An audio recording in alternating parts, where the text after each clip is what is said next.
the wind sprite, and the Grogue maker. In the small sun-baked islands of Cape Verde long ago, before the noisy machines and busy cities, there lived a man named Joachim. Joachim was a Grogue maker. Now Grogue is a special kind of drink made from sugarcane juice, something the people of Cape Verde cherished. It's strong and sweet, and making it took skill and care. Joachim was known across the island not just for the fine taste of his grog, but for the way he worked, slowly, thoughtfully, and always with respect for the land. This story takes place during a time when the island was going through a tough drought. The sun was relentless, and the earth was dry and cracked. Water, which everyone needed for drinking, cooking, and farming, was scarce. Joachim, like everyone else, had to use water carefully. But here's the thing. Making grog requires water for the still, the big copper pot where the sugarcane juice is heated and turned into the drink. If Joachim used too much water, there might be none left for his neighbors. Now on this island, the people believed in many spirits, forces of nature that lived in the wind, the sea, and the earth. One of these was a gentle wind sprite named Lely. Lely was known to dance through the air, cool the hot days, and carry the scents of flowers and fruit to the village streets. But during this drought, even Lely's breeze seemed tired and dry. Joachim was a careful man. He knew he couldn't waste water in his work, so he came up with a clever idea. Instead of using lots of water to cool the still, he built a system that captured the cool night air and stored it to chill the copper pot during the day. He used clay pots filled with water placed in shady spots, which cooled slowly and gently.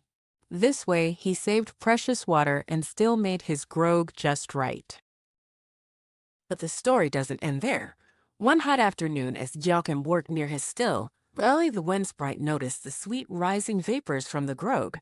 They were thick and fragrant, like the smell of ripe sugarcane and honey. Lely decided to help. With a swirl and a soft whistle, the sprite rustled the leaves of the nearby trees, and a fresh breeze blew through the village. The breeze wasn't just cool. It carried those sweet vapors from Joachim's grog across the town. People walking the dusty streets caught a breath of that scent, and it made their hunger and thirst feel a little lighter. Children smiled, and elders nodded in appreciation. Lily's wind softened the heat, and Joachim's careful work gave the village a gift, a moment of relief and a reminder of kindness. What can we learn from Joachim and Lely? First, prudence matters. Joachim didn't waste water even when it was tempting to do so. Like saving a little money for a rainy day, he saved water for the whole community. And generosity? That came not just from sharing grog, but from sharing comfort and care. Lely's breeze wasn't something you could hold or buy, but it lifted spirits and brought people together. Think about times when you've had to be careful with what you have. Maybe sharing snacks with friends when there wasn't enough for all, or turning off the tap while brushing your teeth to save water. Those small acts, like Joachim's careful cooling system, help everyone in the long run. And just like Lely's wind, kindness can travel far. A small gesture, a cool word on a hot day, or a smile can spread sweetness and relief when people need it most. So next time you feel the breeze on your face, remember the story of the wind sprite and the grog maker, a tale from the Cape Verde Islands about wisdom, care, and the simple power of sharing what you have. Thank you for listening to African Myths and Faith, stories for kids and adults.